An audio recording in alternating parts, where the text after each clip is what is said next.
Hi, I'm Corey Brown with Housing and Grants Administration for Volusia County. I'd like to welcome you to the second of a 5-part affordable housing webinar series. These webinars are being held as part of an affordable housing initiative effort that seeks to bring all stakeholders together to address affordable housing in our community. Step 1 of this initiative is focused on education and information. And that is why we are hearing from experts in various housing fields throughout the month of July. Last week, we heard about the case for prosperity and the role of affordable housing. Donna Butler and Clay Irvin discussed housing in Volusia County, and we were fortunate to hear about prosperity from Mark Wilson, President and CEO of the Florida Chamber of Commerce. If you missed the previous webinar, the recording is available on our website. Please visit volusia.org to find recordings of past webinars, registration information for future webinars, and all other updates related to the Affordable Housing Initiative, webinars, summit, and plan. Today, we will continue the conversation by discussing the important topic of producing affordable housing. We are fortunate to have 3 panelists that will discuss affordable housing funding mechanisms. All attendees are muted and have video disabled to ensure the speakers can be seen and heard. After hearing from all speakers, we'll have a question and answer period. Please submit your relevant questions for the panelists in the Q&A box at the bottom of your screen throughout the presentation. We'll have the panelists answer as many as we can during the question and answer session. We encourage you to participate by asking questions. Thank you for taking the time to join us today. We appreciate your support during this process. Our first panelist is Michael Anderson. Michael joins us from Portland, Oregon, where he is the director of the Housing Trust Fund Project and the Center for Community Change. Michael provides technical assistance and support to state and local coalitions working to establish and strengthen housing trust funds that dedicate public revenue to creating and preserving affordable housing for people with the lowest incomes. We are looking forward to hearing about the elements involved in starting a housing trust fund, as well as continued funding and support. Thank you for joining us today, Michael, and agreeing to share your expertise with the residents and stakeholders here in Florida. We'll turn this over to you now so you can share your presentation and get started. Good afternoon, everyone. It's my privilege to be with you here today. Let me get my presentation up and we can get on into it. All right, computer. So thank you for that nice introduction, Corey. And once again, I'm glad to be with you all today. I'm going to talk about the #1 mechanism that cities and counties around the United States use to fund affordable housing priorities. Housing trust funds have been around now for about 35 years. There's more than 800 around the country, and I'm going to get into some details about their impact for you. I want to just say a little bit more about my background. I work for an organization named Community Change. We're a national nonprofit, and we work with people in communities around the country like you who are asking these crucial questions. What can we do to make sure that all the people who live in our community have that security, stability, and that platform that is a home that they can afford, a home that they can be secure in? So affordable housing trust funds, let's start with a definition. Simply said, the most objectionable part that I find about this particular policy is its name, because it's so confusing. When I think of a trust fund, I think of a very rich individual, perhaps, that has some savings that they've inherited and are able to live off of. Or in other cases, perhaps it's a fund where there's a lot of money initially invested, and then you just use interest to spin off and create whatever it is, the specific goal or function of that fund. An affordable housing trust fund is neither. It is created by legislation or ordinance to annually direct a specific amount of money from that locality to meet specifically identified affordable housing needs and goals. So in other words, really, in its most simple terms, housing trust funds are a policy mechanism that commits the type of resources that allows a community to execute a long-term plan to meet and sustain the affordable housing needs of the community. As I said, affordable housing trust funds are extremely prolific. Certainly, there's the Sadowski Fund in Florida, which we'll hear a lot more about, and of course has the complications of the legislature going after those resources each year. But in general, most trust funds don't have that complication to them, that trust funds, once they're established, direct money to specific goals in a consistent way with a predictable amount of money each year, and hence the popularity of housing trust funds. There is almost no place in the United States that has not been impacted positively by having a housing trust fund focus public money where the community needs it most for housing. In the past year and a half, 2 years, even in this really remarkable time that we've all been experiencing together, that has not slowed the emergence and establishment of new housing trust funds to make that impact. Albemarle County, Virginia, just earlier this week, committed some of its American Rescue Plan funds to launch a brand new housing trust fund that they've been trying to get off the ground for several years now. Kalamazoo County, Michigan, went back to the voters. They created a housing trust fund actually 15, 18 years ago, but without much funding. They went to the voters 7 years ago for a very modest property tax levy, which passed by 53% and was really targeted on helping children who were experiencing homelessness, who were attending the schools, helping their families get that money. That was so successful that they went back to voters just this past November. They increased the property tax levy by 7 times, and an even higher proportion of voters passed it at the ballot, just showing that when the public can see what impact a trust fund can have, that's the type of investment that the public can get behind.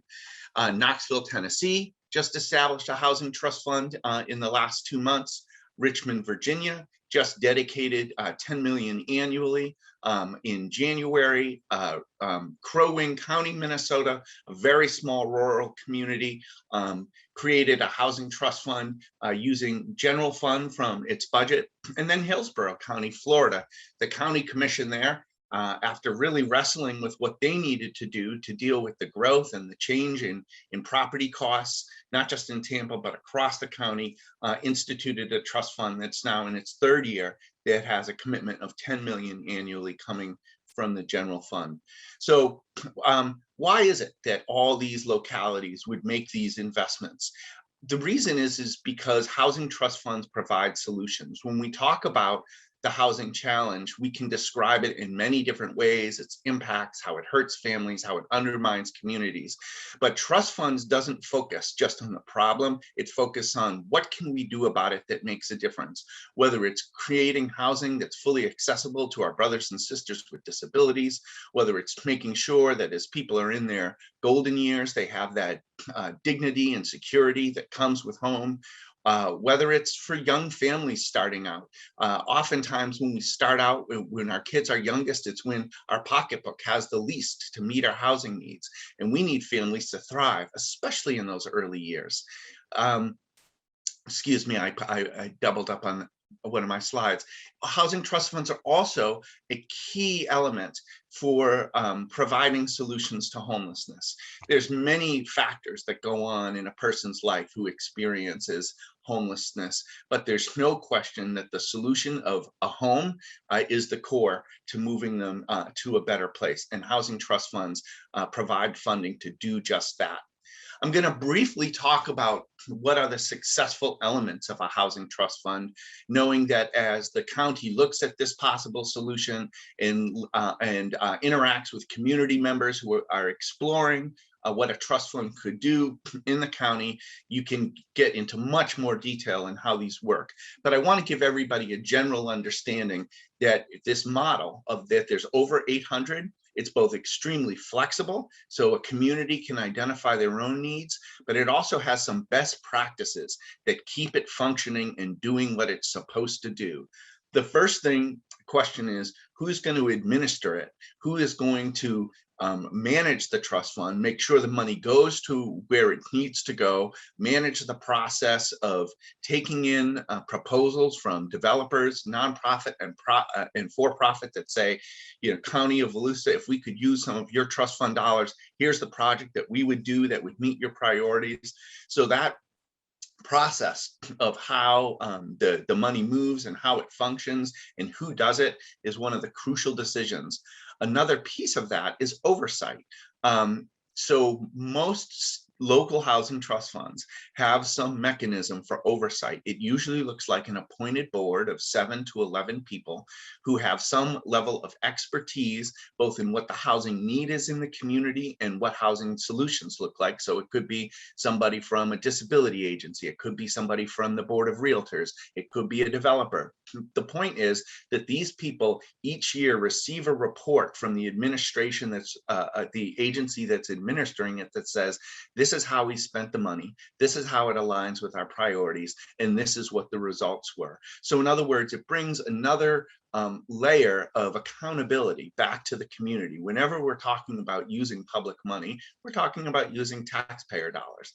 And so for sure, that's where our obligation to really make sure that we're hitting the mark and that doing what we say we do with the money. This oversight board and this approach of the annual reporting is one of the strategies that keep housing trust funds on target.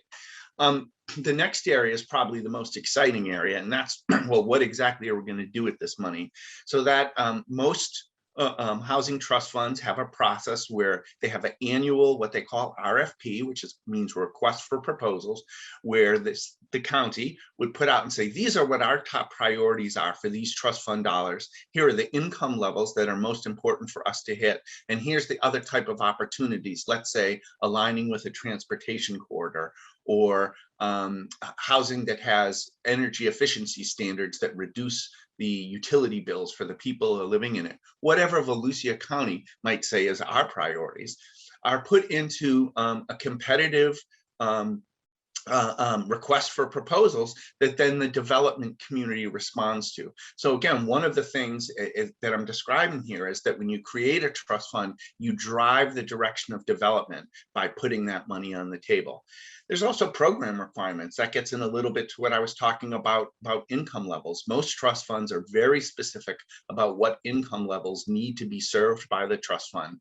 Oftentimes, I think, well, it's somewhat of a simple equation. The lower income that people have, the less rent that they're able to pay within their budget and still be in a stable and secure situation. So the lower income people that you're trying to provide housing for, the more expensive it's going to be to subsidize that difference between what they can really afford and keep their family afloat and what that construction loan that you're going to be paying back in the affordable housing requires rents to be. And that's where that subsidy comes in. It's often called gap financing. There's also decisions about who's eligible to apply this money. Is it open to all developers? Is it focused to nonprofit developers? Can housing authorities apply? These are all questions that housing trust funds answer for themselves based on their own local priorities, but that set up a system and a structure to direct the money in a way that is strategic and planful. Finally, of course, the big question is, where's the money going to come from?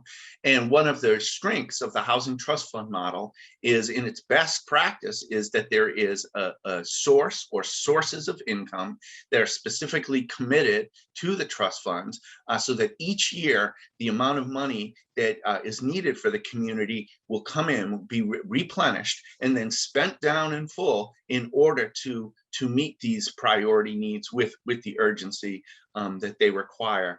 So one of the questions that always comes up is, well, why dedicate public revenue to affordable housing? We have a lot of important needs. Why should we dedicate funding to this? And there's a couple answers to it. One is, actually, we dedicate funding to things all the time. Highways have dedicated funding, and housing is at least as important a part of our infrastructure and sustainability for our communities as our highways. But there's very specific reasons to housing as well. One is that for a community to stay healthy and vital, all the people who live in it and work in it and make that community go need to have a place within their budget that they can afford, that's decent, that's stable, that's the kind of place that you'd want to raise a family in, the kind of place that any of us would live. The second is the private market is not going to respond to this. I talked about the money equation. When we look at the people who are traditionally left out of housing markets, especially as they get more expensive, it's the people at the lowest incomes. And the reason is you can't make money doing housing for people at the very lowest incomes. So the private market is there to make money. So these are things that are just absolutely contrary. So we need to think of public solutions. The third thing is developing affordable housing takes long-term planning.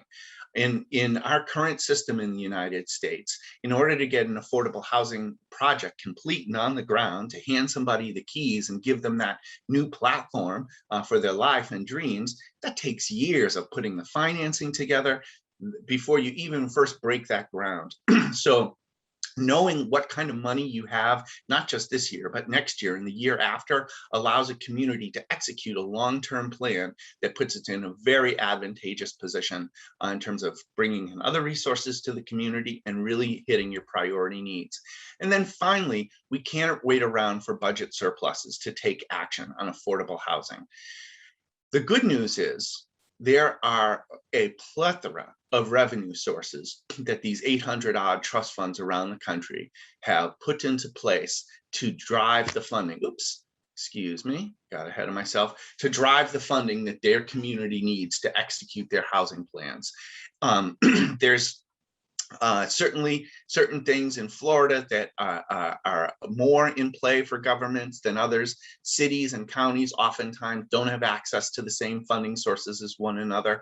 But the research that you can all do, building off of what Hillsborough County would do, is there is definitely a number of options that are available to Volusia County. It's about really that political will of getting behind and saying, we're going to make this strategic investment that's really going to transform our community and the ability for all of us to thrive and move forward together.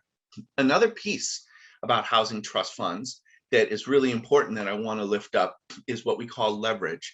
And I've referred to a couple times how having a local housing trust fund can attract other funds from the state, federal government, philanthropic, private funds. As a matter of fact, what we found in our survey in 2016 is for every dollar that a county puts in from its own coffers to a trust fund, they pull in $8.50 of other resources. So if you think about Volusia County saying, we want to make an investment of $2 million a year for our housing trust fund, in fact, that would bring $19 million a year to the table for the county to start building the housing that's going to make a difference for families. Finally, I just want to close, and I know I'm talking very quickly and covering a lot, but I want to lift up some of the trends that we're seeing around the country. One is multiple revenue sources. One of the things that examination of the revenue sources available to local governments is sometimes a revenue source, it's there, it's available, you could commit it, but say it's only going to commit $750,000 a year. That's good. That's a good start. But we also know real estate is very expensive, particularly in a place like Florida, where so many people want to live. So communities like that on both coasts are saying, okay, well, what other revenue sources? Can we bundle a couple different together to get us into that position where we can really make consistent impact? One of the other trends is multi-government housing trust funds. So up the road, a couple states from you in South Carolina, there's a number of county and city and the cities they're in working on, can we do a trust fund together where each government entity is making consistent contributions to a trust fund that serves not just the county, but the specific jurisdictions within. And then the other trend that I'd like to lift up is when there's been ballot measures that voters or sometimes elected officials have put on the ballot for funding measures for affordable housing, they pass overwhelmingly across the country. I've been tracking measures very closely since 2002. and more than 85% of initiatives that are funding initiatives for housing that go to the ballot have been passing. And I think that's really a reflection of the public's willingness and urgency to say, we need to do something about this housing. It's getting out of hand in a way that isn't okay, and that is actually creating problems, not just for our most vulnerable community members, but really permeating the community broadly, whether it's our kids not being able to afford to live in the same community that they grew up, to employers not being able to find people to take the jobs. All of these things are a function of the housing that our communities desire and deserve. So here is my contact information. As I said, I went through very quickly, and I'm going to turn it over back to Corey so she can introduce some of the other speakers to bring their perspectives as well. Thank you. Thank you, Michael, for that insight into the world of housing trust funds. It is certainly interesting to hear about the communities that have made advances in this field, those that have identified dedicated revenue sources, and even leveraged other funding. We'll join you again during the question and answer session after our final speaker. Our second panelist today is Ashon Nesbitt. Ashon is the Chief Programs Officer and Technical Advisor with the Florida Housing Coalition. The coalition provides professional consultation services through training and technical assistance on housing and related issues. They also advocate for policies, programs, and use of funding resources that maximize the availability and improve the quality of housing in Florida. Ashon is an expert on several housing topics. He leads the coalition's nonprofit capacity building work. He helps local governments with land use tools and creative models for development and finance. And he has experience in tax credit financing and rental development. Today, Ashon will speak about rental housing development funding mechanisms. Thank you for joining us today, Ashon, and sharing your extensive housing knowledge with Volusia County. Please take it away. Thank you, Corey. I'm going to start sharing my screen now. So as Corey said, I'm Ashon Nesbitt. I'm the Chief Programs Officer for Florida Housing Coalition. And for those of you who are not familiar with us, we're a statewide organization. We've been around for 30 years. We are the premier provider of training and technical assistance. We work with every local government here in the state of Florida, as well as just about all of the nonprofits. And we do extensive work from ending homelessness to first-time homeownership. And if you are wanting to learn more about us, you can visit our website, flhousing.org. And so at the Florida Housing Coalition, we like to think about affordability in kind of three ways, and kind of three factors that go along with that. There's the planning side, and we talk about that. That's the land use planning side that goes into facilitating affordable housing. As Michael mentioned earlier, as many of you may be familiar with, our state planning, state planning requires that all local governments plan for the housing needs of everyone in the community. So it's really important that local governments look at their land use development regulations to see that they're facilitating the development of affordable housing. And of course, the financing piece, as Michael said earlier, the private market generally is not going to produce affordable housing. So that's why we need financing that incentivizes it and provides a subsidy to make it affordable. And then once we put all of this together, we have all of this effort that goes into creating these units. Often takes years. We don't want to lose those units that are created. And so that's why we have long-term assurances. At the Florida Housing Coalition, we definitely promote permanent affordability through community land trusts and other mechanisms that keep that housing that's produced permanently affordable. Certainly at the state level, there's support for long-term affordability through the programs. Often they have 30 to 50 year affordability periods. And so we don't want to lose what's been produced. And I just want to quickly say there are affordable housing resources that span from permanent supportive housing for folks that are experiencing homelessness and special needs and extremely low income households all the way up to first-time home ownership. And we do training and TA on all of those. But today we want to focus on affordable housing sources for rental development. And on your screen, you see kind of the alphabet soup of the traditional ones, and we're going to touch on a few of them today. Low-income housing tax credits, the state apartment incentive loan program, multifamily mortgage revenue bonds, the pre-development loan program, which is a special program here in the state to support nonprofits that are working to develop affordable housing. And then we'll touch on a little bit briefly today. I know in future webinars, there'll be more on HOME, which is not an acronym, but is a federal source, the Home Partnership Program, the State Housing Initiatives Partnership, which is our state's local housing trust fund that comes through doc stamp collections, and the Community Development Block Grant Program, again, which is a federal entitlement source that can be used for rental housing development. So first on the low-income housing tax credit, for those of you who may not know, this is actually a Department of Treasury program. It is not a HUD program, it is a Treasury program. It is the largest funding source by far for rental development nationally and in the state. It's a dollar for dollar reduction in federal tax liability for taxpayers. And these credits are sold to corporations. And in return for buying these credits, corporations, and when the program first started in 1986, there were a lot of individuals also that purchased these to reduce their tax liability. And this is sold through a process called syndication, so that it becomes equity into a deal. And so with the equity, the developer does not have to borrow as much for hard debt, and that reduction in debt is passed on in the form of affordable rents to renters. There are two types of credits. There's the competitive, which you may heard referred to as 9%.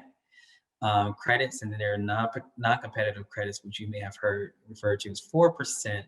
And those 4% credits go along with bonds. So we'll get a little bit into the details on those now. How it works in Florida and other places, there's an allocating agency. So from the federal government, the state of Florida is allocated a certain amount of credits based upon our population, and those are allocated through the Florida Housing Finance Corporation.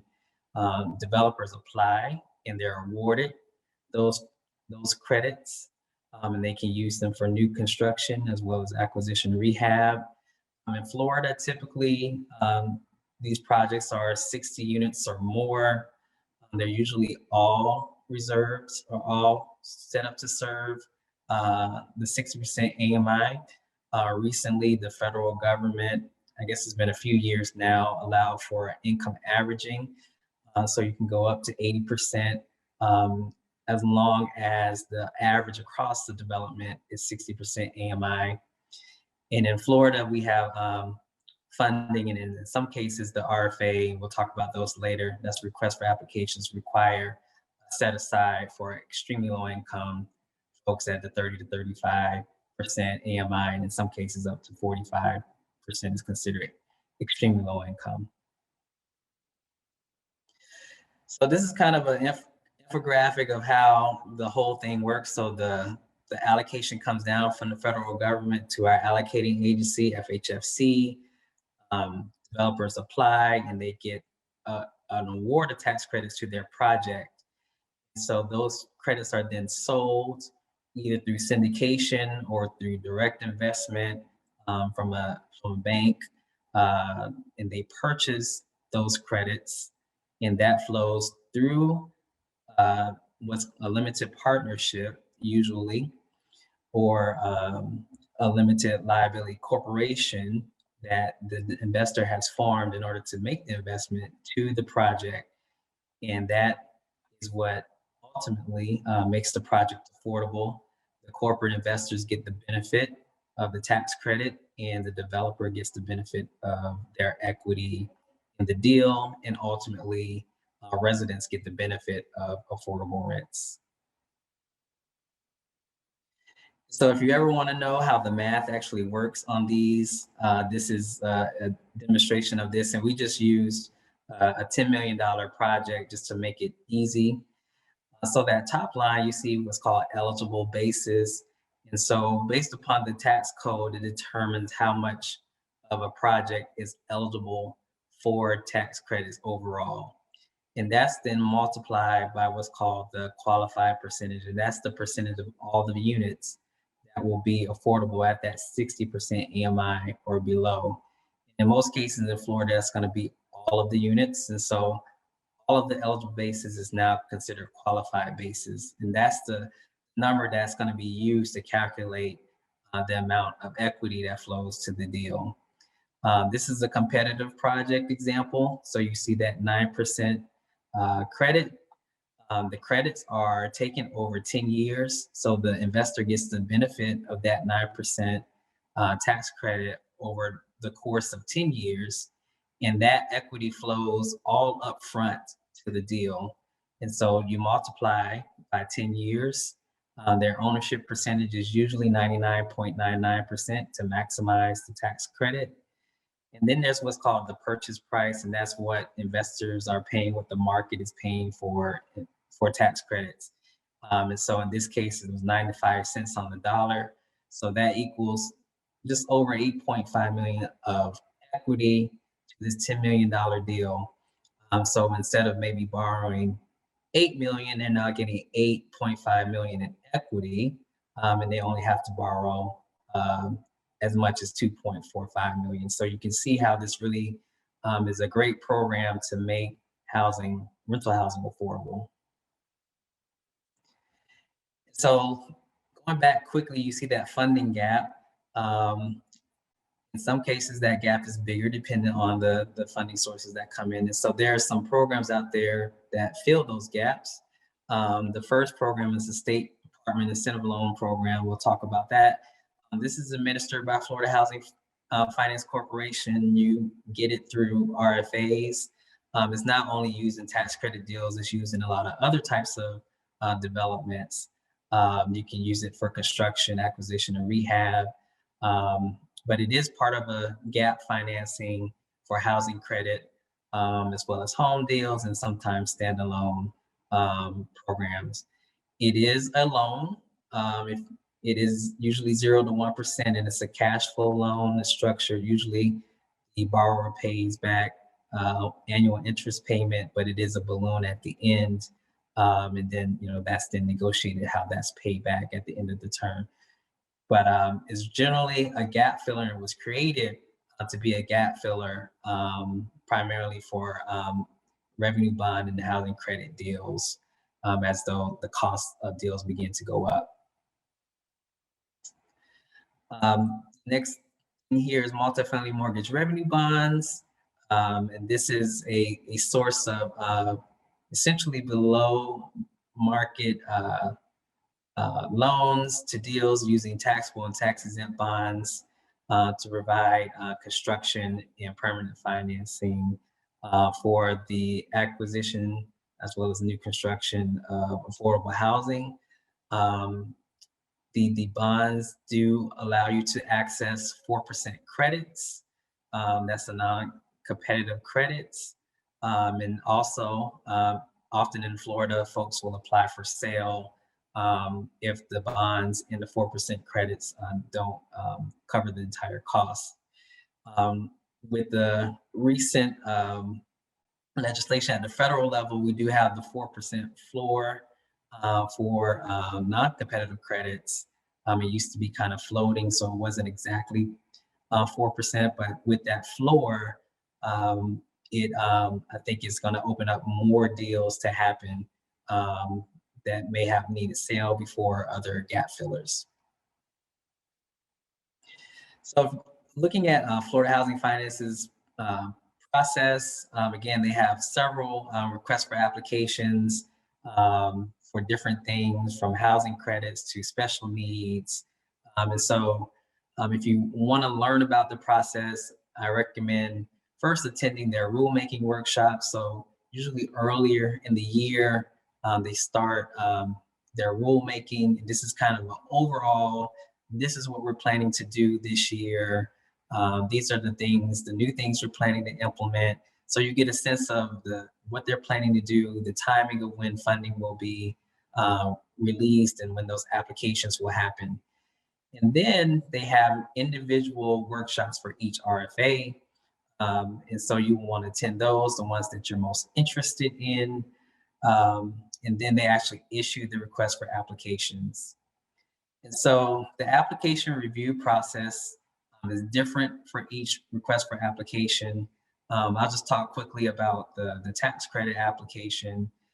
So typically, the applications will come in, and if you meet a threshold score, you'll be put into a lottery.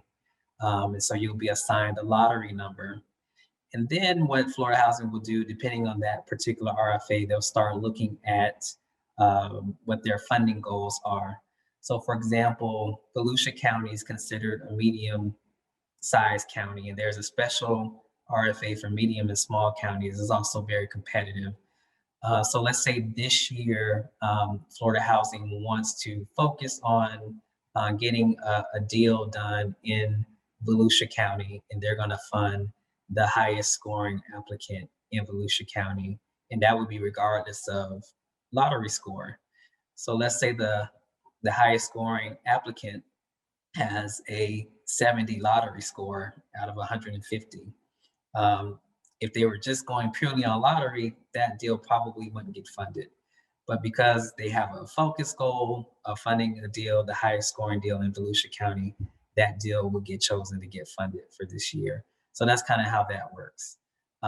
The ability to proceed is what they're really looking for. So coming into the deal, with the site plan, with adequate zoning, with the utilities in place, those are the things they're looking for. And so particularly for local government folks on the line, that's where you can play a key role in making sure the applicant that you're choosing to support does have that ability to proceed. And then after they're chosen, they go to the board and they're recommended for funding. And that's when the real fun begins with the credit underwriting process, actually moving towards award. Just real quickly, the Predevelopment Loan Program, this is a special program by FHFC for nonprofits. It's a capacity building program meant to encourage nonprofits or help nonprofits cover some of those upfront costs that can be very expensive for doing development. It covers soft costs and it may cover some acquisition costs. And these are kind of the rules around that. It's $500,000 typically with a 1% rate, and you draw down on it and you don't pay it back until you close on your construction financing. It's a great program, very low barrier to entry. And the good thing about it is that it does come with technical assistance from Florida Housing Coalition. If you're new to development, you do have the benefit of a technical advisor to help you guide you through the process. And these are some of the eligible costs. Again, design and engineering that can be very expensive upfront, surveys, legal, permitting, all of these things, and any other soft costs as approved by the board. So some other sources that are available, CHIP funds, although most of those funds by statute are going to be used for homeownership activities. A portion of them can be set aside and often are utilized by local governments as matching funds or local government contributions towards rental projects that's required by Florida Housing Finance Corporation. Home dollars are another good source. Community Development Block Grant can be used for affordable rental. And of course, all of these conventional lending, local housing finance authority. So there are bonds that come through the state, as well as bonds that can be issued through your local housing finance authority and any other funds that they're administering at the local level. Local housing trust funds, as we just heard about, that you're funding through other local means. CDFIs, Federal Home Loan Bank is a good source through their affordable housing program. If you're going through, for example, Federal Home Loan Bank of Atlanta, up to $500,000 for deals. National Housing Trust Fund dollars, which also will come through Florida Housing Finance Corporation, are typically used for deals that deal with extremely low income folks. So our housing that's addressing those that are experiencing homelessness and special needs is typically where you'll see National Housing Trust Fund dollars in those requests for applications. And then Opportunity Zone funds, which came out a couple of years ago now. And so we're kind of not at the maximum level of benefit, but Opportunity Zone funds are a good source for rental housing, particularly on new construction, rental housing, and can be used as a gap filler or a primary source of funding, and good for if you're looking to do mixed income developments. And so Opportunity Zone funds, if you're not familiar, provides a tax benefit, particularly for high net worth individuals or corporations as they have capital gains taxes. They can save on that, or they can totally eliminate that that liability by investing in Opportunity Zone funds. So kind of bringing it all together, another example so you can see how all of these funding sources can work together on a rental deal. And this is a real transaction from a few years ago called Cathedral Terrace in Jacksonville. And so this was the acquisition rehab. It utilized multifamily mortgage revenue bonds, and you can see some of the terms on that. Had a sale loan. And sale, if you look at the request for application, has a subset called the extremely low income gap, where you serve a certain percentage of your units for extremely low income folks. You get additional funding at 0% interest, and it's completely soft debt. This also had housing credits, the non-competitive, the city put in CHIP dollars, as well as a host of other sources. As mentioned, it takes a lot of sources sometimes and a lot of years to put these together. It had HFA. The HFA had a loan in there. There was a seller loan and deferred development fee. This was a $25 million deal. And so you can see all the sources and how they all come together to make affordable housing possible. And so if you have any questions, here's my contact information. I'm happy to speak with you at the Q&A, of course, today, and anytime you have any questions, you can reach out to me and anyone else on the Florida Housing Coalition team. Thank you. Thanks, Ashon. It's helpful to know more about the many funding mechanisms that are available. I'm sure we'll all be referring back to the information you've given us and build upon it as we hear from developers and other stakeholders as we continue the process. Our final panelist today is Catherine McManus. Catherine is the president and CEO of Habitat for Humanity Greater Orlando and Osceola County. Catherine is an accomplished and award-winning executive that utilizes nearly 25 years of nonprofit experience to support the vision that everyone deserves a safe and affordable place to live. She has served on the Housing for All work group in Orange County and serves on the board of directors for Habitat for Humanity Florida and the Central Florida Regional Housing Trust.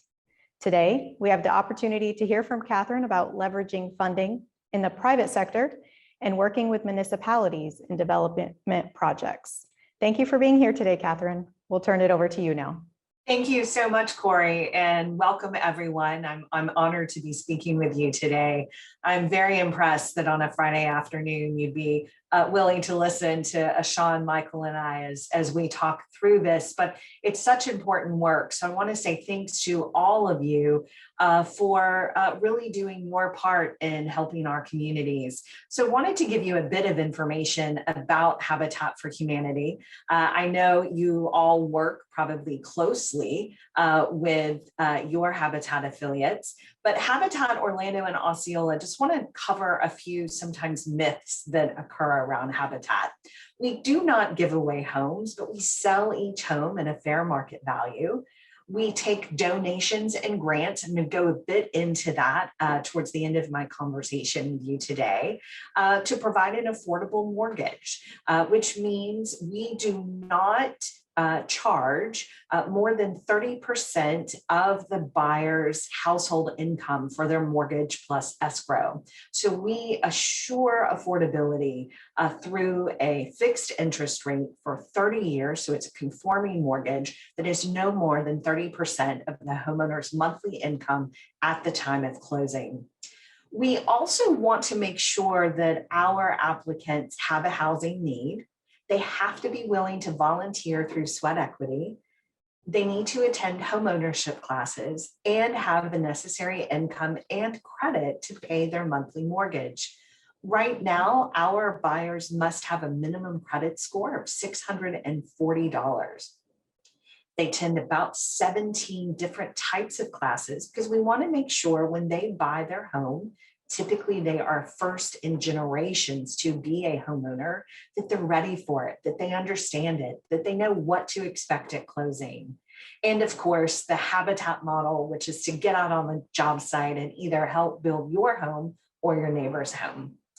We also want you to remember that the homeowner maintains all the responsibilities that come with owning that home, including paying a portion of their closing costs, their mortgage, insurance, and taxes. So while Habitat for Humanity, yes. Can I interrupt you for just a moment? I just want to make sure your screen is not showing. Do you have your presentation up yet? I do, and I probably did what I was not supposed to do and did not share my screen. Thank you. See, this is what happens when a nonprofit executive comes and speaks to you. Can you see my slides now, Corey? We see it perfectly. Thank you. Excellent. Thank you, guys. That was a test and you passed. I'm impressed. But I want to remind you that at Habitat for Humanity, we're not just focused on home ownership. We want to preserve affordable housing as well. So we have repair programs and rehab programs. In addition, financial literacy and preparing people to become home ready, just as you do in your local municipality, is so important. So we have multiple programs to help people become home ready. A bit of our legacy, we have been serving Central Florida for the past 35 years. And between the number of homes we've built and the number of homes we've repaired, a little over 700. So I'm pleased to say we have a bit of idea of what we're trying to accomplish here in Orange and Osceola County. So I'm going to take a bit of what Michael talked about and a bit of what Ashon spoke about and talk through how we're currently using government funding from down payment assistance to impact fee reimbursement. So I'm just going to take, and just to give you some examples of how we're currently doing this. So down payment assistance. So in Orange County and in the city of Orlando, I'll use those two as an example. They use SHIP funding to provide down payment assistance to us. However, we also, as a nonprofit organization, provide additional down payment assistance when needed. And as Ashon was speaking of, there are other places that can also provide different type of funding to assure affordability. And again, while I'm speaking about home ownership here, I do want you to know that part of what is going to make successful communities is municipalities partnering and collaborating with developers. Certainly, we're a nonprofit developer and can have access to different funding that for-profit developers may not. But I encourage you to think outside of the box and really look at the funding mechanisms that you have and start thinking about, okay, how could we possibly use funding differently? I will typically meet with our local municipalities about 4 times per year. I call it our sort of mini think tanks. And we talk about what do they have? What are some of the goals that we have at Habitat for Humanity? What are the needs in the community? And how can we make it all work together? So definitely being creative while still maintaining all of the compliance that is necessary for these types of funding is very important. Around the repair program, so we're currently in both the city of Orlando and Orange County doing a repair program around weatherization, doing new windows, doing roofs. And with that, we're using different type of funding, mainly coming from CDBG. And so that is how we're using some of that funding from the city of Orlando and Orange County. Through the rehab program, so whether it's rehabbing an interior, possibly working with a low-income elderly owner-occupied home, possibly changing their kitchen, doing an ADA repair in a bathroom, or even exterior, really doing some pretty massive work on the exterior of a home. We're again using different types of funding depending on the municipality to meet their goals in their community, and certainly using Habitat skill sets. We've also been very fortunate to be able to use CDBG funding and some other types of funding for land acquisition or land donation. For instance, Orange County just donated land that they had in a particular community, and we were able to get 5 infill lots. So that's fantastic. We did not have to go out and purchase the land. Orange County didn't need to do anything else with it other than, of course, all of the due diligence. And then they donated the land to us. We'll be doing some minor infrastructure work, and then we'll be putting a home on the land and property.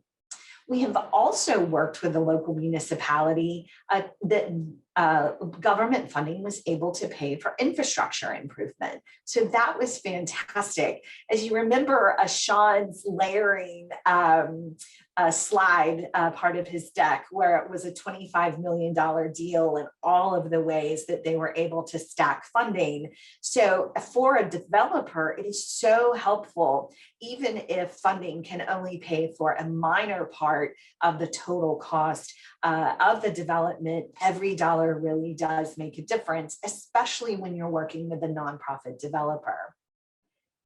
HOME, which I think Ashon mentioned, HOME, aren't we all about the acronyms in construction and development?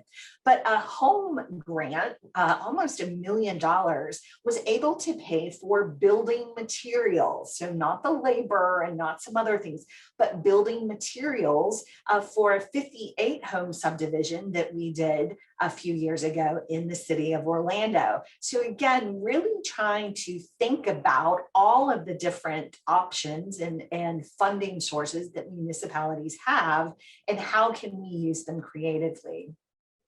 Both the city of Orlando and Orange County also use SHIP funding, typically, not always, but typically, for reimbursement of impact fees. I know we all hear developers as we moan and groan about impact fees. Those fees are important because they make our cities and our counties better and livable. However, it does really make the cost of building much more expensive. And so, for instance, Orange County, because we are a nonprofit affordable home builder, does reimburse a portion of our impact fees, again, lowering the ultimate cost and allowing us to build more affordable homes. So the next thing I want to talk a bit about with you is private funding. So as Ashon was showing you that there's all of these different layers, many of your nonprofit developers will be able to partner with local companies, foundations to help layer and really come up with that funding stack. For instance, Tavistock is an amazing supporter of ours. Not only do they give through skill-based labor, right? They help volunteer, but they also give a donation. Park Square Homes, which many of you are familiar with, actually gives and builds a home for us each year.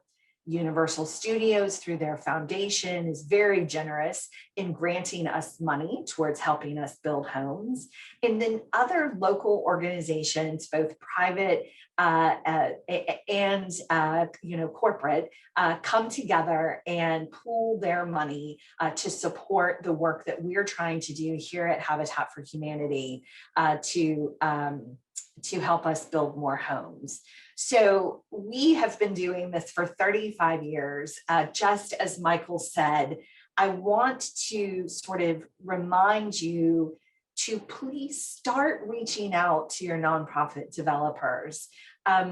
We want to work with you. We want to hear from you, to learn from you, and vice versa. We'd love to have that opportunity. Again, that mini think tank. Just give us an hour of your time. What are your needs and how might we help you with that? And vice versa. What are our needs and how you might help us? It's a winning collaboration, I can promise you. Our relationships with our local municipalities continue to grow and grow because we really are helping one another, but it does take years. The other thing that I encourage you to remember as we're talking about funding is the compliance part of funding. Some nonprofit developers are going to have access to sophisticated legal teams. They're going to have a lot of experience, so they know how to read contracts and agreements. But some of your developers that may be starting out are very small, might not have that knowledge. And that's where programs like Ashon was mentioning are so very important, because they can help with taking that nonprofit developer and assisting them through the process. So I want to say thank you so very much for giving me this opportunity today to speak with you. I do apologize, I did not have my slides up at the very beginning, and I look forward to answering any questions that you might have. For that presentation and for giving us some real life examples of times that you've collaborated when you've been a part of developing housing and helping your community. We're now going to welcome back all the panelists for a question and answer session. We have the opportunity to ask them questions that have been submitted by the audience. So we'll go ahead and get started. The first question, this one is for you, Ashon. We have a question from Haley, and she wants to know, what can local governments do to support applications to Florida Housing Finance Corporation? And so I would say there are a few ways local governments can really be supportive. But I think it starts first with kind of understanding the timing and the process, and as local government staff being familiar with the requirements and the RFAs and understanding them. So there are a couple of ways. As I mentioned during the presentation, the ability to proceed is really what Florida Housing Finance Corporation is looking for. So having site plan approval, having confirmation that utilities are in place, and those types of things. And those are the things that are signed off on usually by the local government or some instrumentality of the local government. And so kind of understanding that process and being ready to quickly sign off on those certifications can be very helpful, or to be able to quickly move projects through the site plan approval process. Those are the things that can be really helpful to developers that are looking to get applications in to Florida Housing in time and score well. There's also the local government contribution. And so understanding what that amount is, the minimum amount, and what, if you're looking for, say, a local government area of opportunity, which requires a higher level of investment. So kind of understanding what that number is, how to meet that requirement, and local governments can do to help developments in that application process, and to just be ready to make that commitment. Great, thank you for answering that question for us. The next one is for you, Catherine. We have a question from the audience. They have asked, what is the best way that a city can partner with a nonprofit affordable housing developer? Yeah, that's a great question. Thank you for asking. I sort of mentioned it when I was speaking, which is those sort of just get-togethers and collaborate. I mean, we all sort of approach development differently, and we all have, a series of things that we need to accomplish in our own organizations or municipalities. But really coming together in a candid, transparent manner, building that trust. And then, as I said, looking at what funding you have available or that you need to spend. I think when I first got into nonprofit development, I was shocked that sometimes they would say, we have $1 million we need to spend. And I'm like, oh, that's a great problem. I have $1 million that I need to get funded. So how can we work together? So thinking outside of the box as much as a municipality can. We know there's compliance and all of these kinds of rules and regulations that we need to follow, but just having those conversations, seeing what is the developer currently doing, what are they trying to do, and then moving some hurdles out of the way. I was fortunate enough to be on Orange County's housing task force, and we spent almost a year talking about what are some hurdles that developers, both nonprofit and for-profit, have that the municipalities could possibly move, eliminate, mitigate, or at least tweak a bit. So think about some of those things too. And sometimes, things have always been there, and so we don't always question them because that's the way it's always been done. But I really encourage you to question some rules and regulations that you might currently have, because we all want to do good in our community. It's just taking us that ability to come together and find where that synergy is. Thank you. That conversation will continue, I'm sure, throughout this process. All right, let's take a look at our next question. Michael, this one is for you.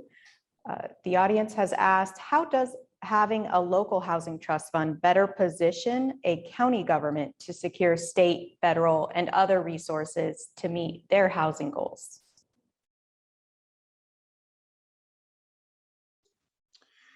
Thank you. That's a good question. And it goes back to some of the information that Ashon presented so well.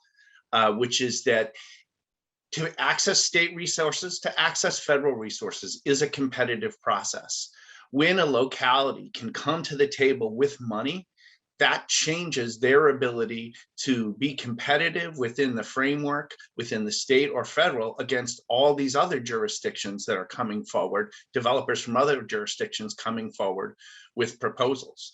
So in particular, when we think about the trust funds that already exist in the state, in Miami, in Hillsborough County, in Pinellas County, and then I'm in conversations with at least 6 other municipalities that are considering enacting housing trust funds.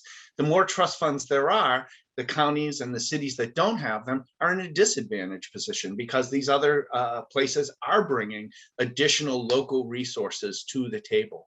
So that's the main way, but I think it actually relates in some ways to the 2 earlier questions about what local governments can do, and everything that the 2 answers there, I would agree with what they said, but nothing is more significant than that annual commitment of revenue to do the work, because no matter what, whatever strategies we go after, this is real estate. And there is a real cost. And so if we want to reach our aspirations and goals, that type of investment that's going to give us those advantages to bring in other funds to the community is why places enact housing trust funds.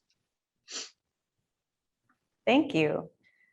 All right, we've had quite a few questions come in. This is great. The next one is for you, Ashon, again. Bear with me, this is a long one. We have a question from Suzanne. She is asking, I understand that only one application will be accepted per government group for the Florida Housing Finance bucket in August and from now on. And also that if anyone is successful this year, they cannot apply for 1 to 2 years. Is this true?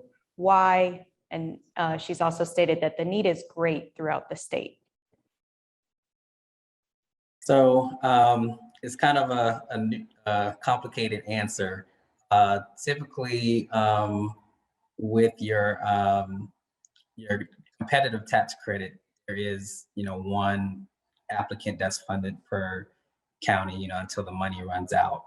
But there are other opportunities for projects within the same county to be funded, whether it's through the sale and bonds, whether it's through some other smaller RFA for smaller deals.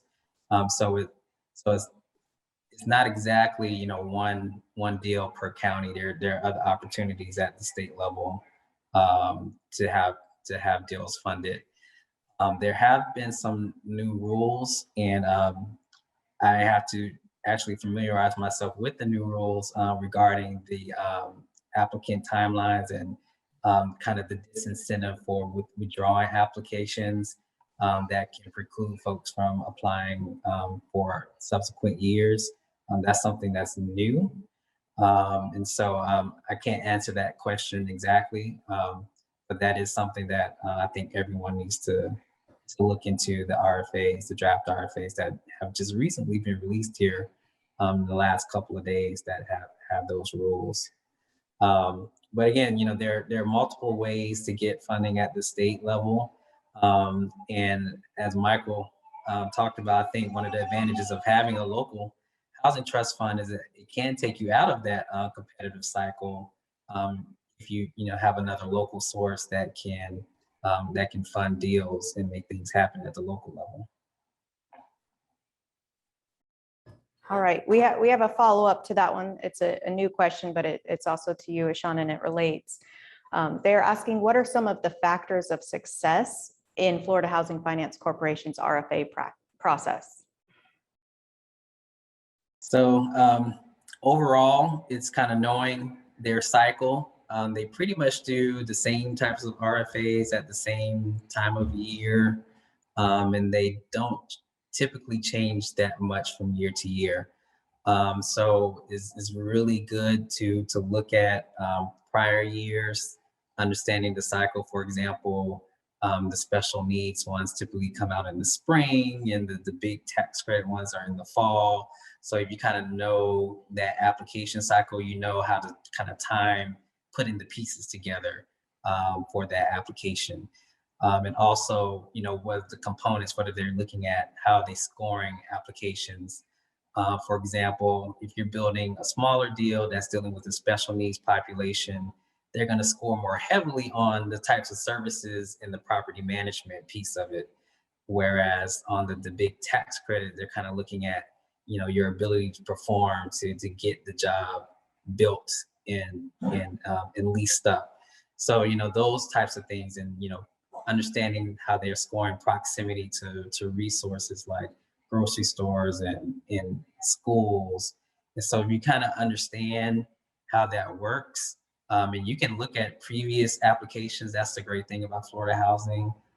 You can look at every application that has ever come in, including the ones that were scored well and were funded, and those that weren't. And if you dig a little deep, you can actually find credit underwriting reports, so you can see how they actually evaluated the applicant. So, all of that stuff is available and open to the public. So, if you do your research and your homework, you kind of see, who was successful, who was not, determine those factors on an RFA by RFA basis. You can kind of see what will allow you to be successful for what you're trying to do. Thank you. We appreciate that. It's definitely a complicated process, or appears to be at least. So we're happy to have some insight into that. The next question is for you, Michael. We have a question from the audience. They've asked, what are some examples of how a local housing trust fund can shape and influence the impact of federal housing programs? Well, again, I am lucky here because I can just say, well, you saw Ashon's presentation. Now let me talk about it. You know, he showed us that graphic that showed all the different funding sources and how they stack together. When you don't have local money, you're sort of subject to the collective limit of what those puzzle pieces can do together. What a local housing trust fund does is it gives you another piece, a piece that can drive what the totality of the rest of the funding will do. So the best example is around income levels. When we look at low income housing tax credit, to get below 60%, to serve people, households below 60% AMI, you can do it with some different strategies. Mixed income housing is one that Ashon mentioned, but in general, the low income housing tax credit is aimed at serving families at 60% AMI. We know a lot of the wages in communities across the United States, and certainly in Volusia County, do not get you to that level. And so for families that are in this position, if a locality is able to put money into that overall project, they can drive those rents down to the levels that Catherine was talking about, where a family is not being asked to spend more than 30% of their income, because we know when they do, those choices between rent, groceries, medicine, new clothes for the school year, all become too real and too fast in terms of how that can destabilize someone's life. So when we think about the opportunity for the locality to say, we have these priority needs that the federal programs, the state programs, they're not quite hitting it on the mark of what Volusia County needs. So by putting these local money in, it can leverage the rest of those funds to do the specific things that the county would say is our highest priority. Great, thank you. Catherine, the next question is for you. We have someone who's asking, or who's stating, our city only has a limited amount of funding. So what programs bring the most bang for the buck? Well, I think Michael sort of just said it. I think you know what your priorities are, and trying then to determine, for instance, we were just talking with a municipality in our geographic service area, and I'm just going to oversimplify for a bit. They had $200,000. And they could, in the past, they would have rehabbed a home or two with that. So therefore only serving 2 low-income families. Or could they spend that $200,000 and do a roof repair program where you could serve possibly 20 or 30 families, still low income, still in need, still meeting the criteria of funding.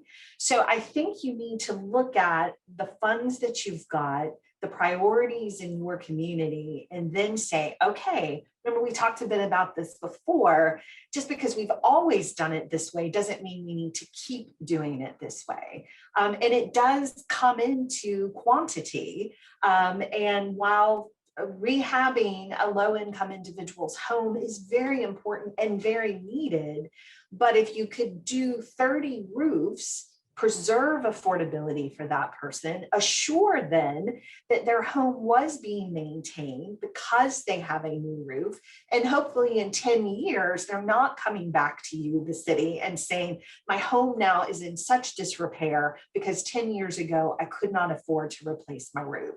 We are finding here in Orange and Osceola County, roofs, HVAC, some basic things that we don't always think about. Like, well, of course, if we need a new roof, we'd go get that replaced.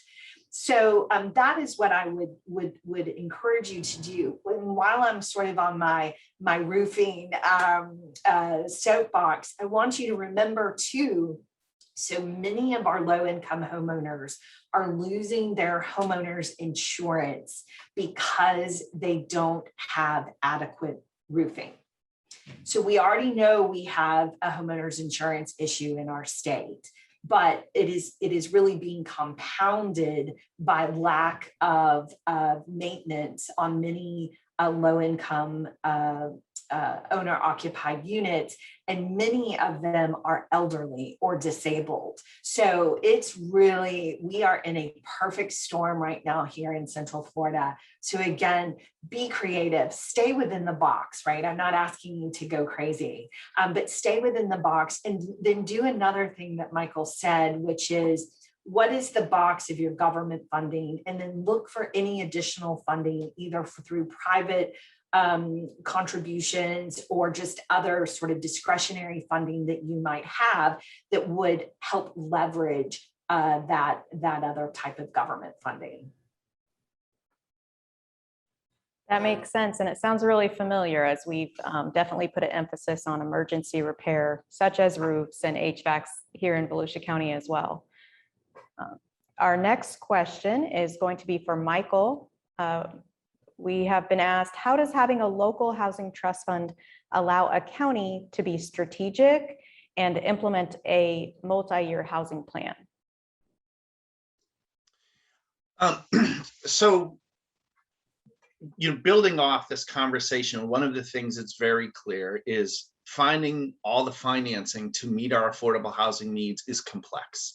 The stacking of those fundings is something that is as much as there's good systems for it, it's also a bit of art that I like to think of developers as creators who are like a painter. They have a certain number of paints in front of them that they can put together and make their picture.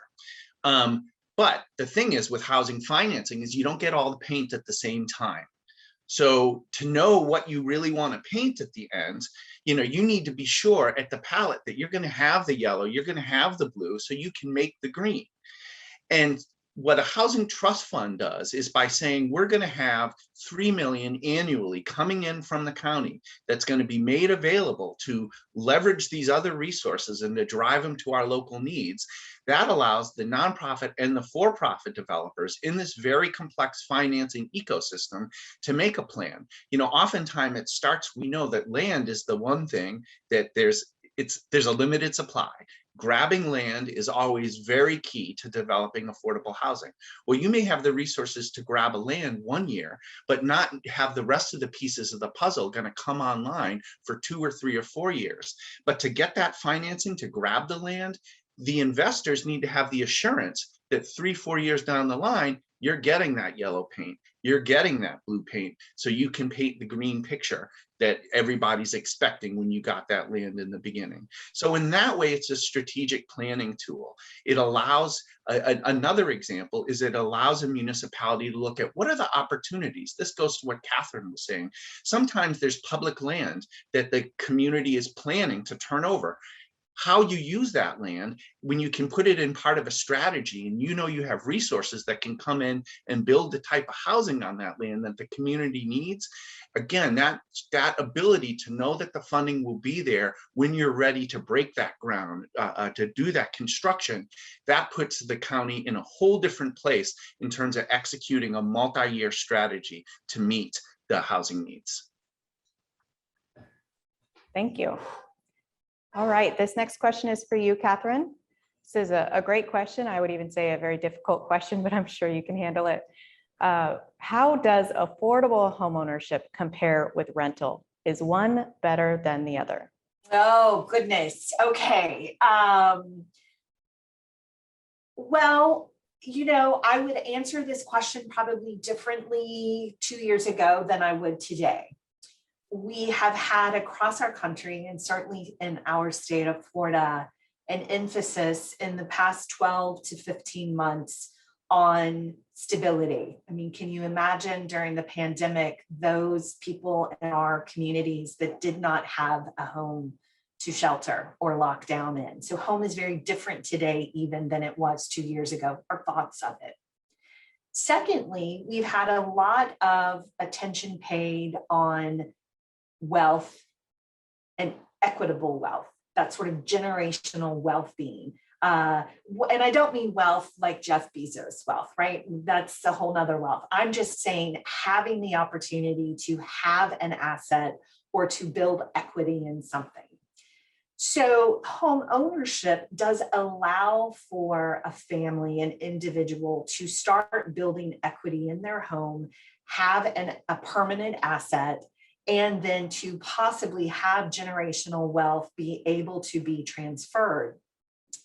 That also then, let's layer and make it even more complex, is the racial divide that has been happening in generational wealth building. Well, why does this matter when we're talking about development?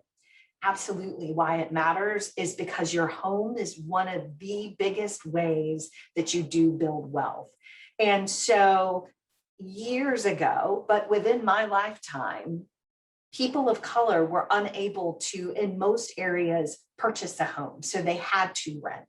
They were never able to build that asset. And that's why at Habitat, I said earlier, we are usually working with individuals who no one in their family has ever been able to own a home. There was no transition of I was able to be given my grandmother's home or et cetera. So that's one reason right now, in the time we are, the environment that we're in as a country, home ownership is important. But, and the other reason, to me, they're both equally important. Right now in Central Florida, we need 73,000 affordable units. That's what we're short, just in Orange, Seminole, and Osceola County. That's important. Those are rental units. But if we were able to move someone out of an affordable rental unit into an affordable, permanently affordable home ownership opportunity, we're sort of like dominoing, right? So you're moving someone out of one type of, let's just say, Section 8 housing, then we're moving them into an affordable rental, and then we're moving them out of the affordable rental into a permanently affordable home ownership opportunity. You know, so you're constantly sort of moving people out and up, out and up. So they're both very important. They just both provide different long-term opportunities to the individual, to the family. So again, I mean, we could talk forever about this particular subject. One is not more important than the other. Right now, as a community, we've just got to focus on getting as many affordable units, whether homes, home ownership, or rental units, as we possibly can.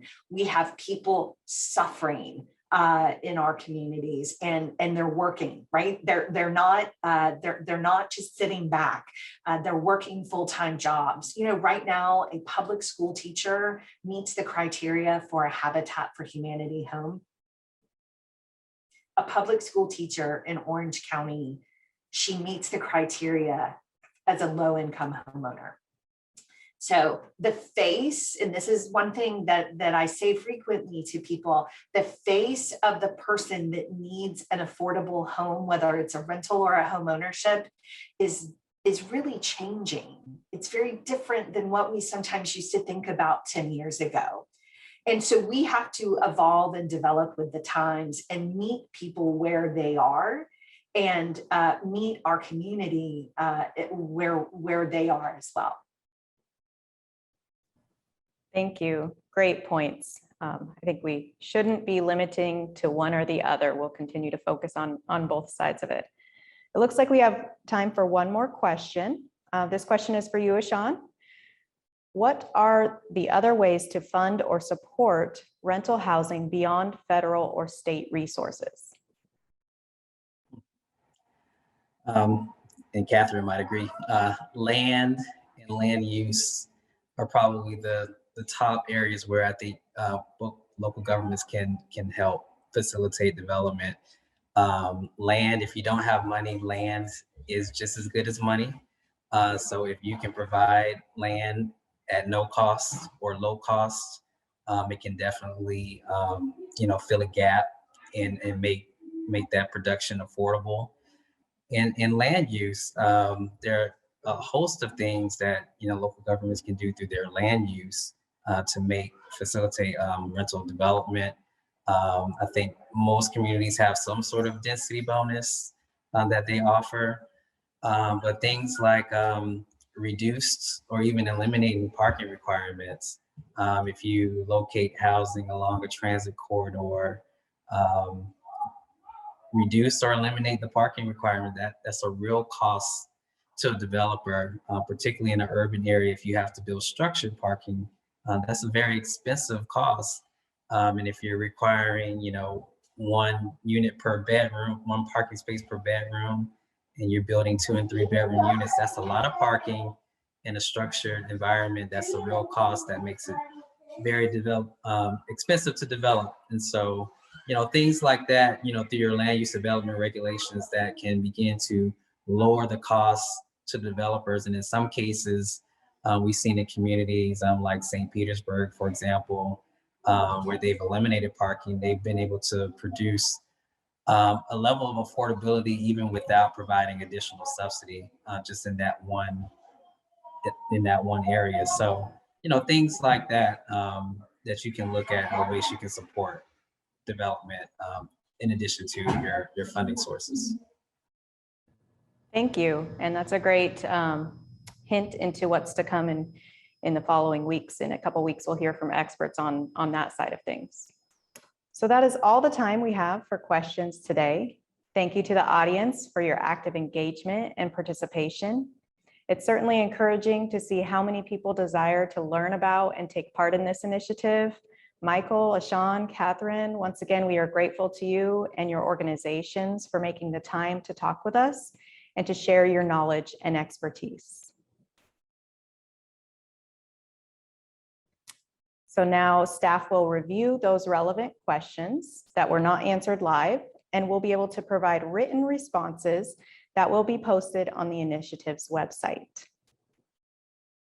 Today's presentations have certainly given us all something to think about moving forward. We've expanded on or even added new tools to consider when producing affordable housing. These tools will be extremely important as we work forward developing a plan. We still have 3 more webinars planned in this 5-part series. Webinars are being held every Friday in July at noon. Next week, we will explore different methods to preserve existing affordable housing. On July 23rd, we'll hear from several experts on coordinated planning and land development regulation to promote housing for all income levels. Finally, on July 30th, we will hear success stories from the field, from those who have put plans in action to create affordable housing. In August, the initiative moves forward with an affordable housing summit. The summit is being held at the Ocean Center in Daytona Beach from 9 a.m. to 4 p.m. on August 27th. Various guest speakers and panelists will discuss affordable housing topics, and attendees will participate in breakout groups during the summit. Please keep an eye out for registration details in the next couple of weeks. Following the summit, affinity work groups will establish a county-wide plan to address affordable housing. For more information, please visit volusia.org. Thank you for joining us today. We look forward to having you back here next Friday to continue our journey. Please let others know about this opportunity, and don't forget to register ahead of time on Zoom. Have a great weekend.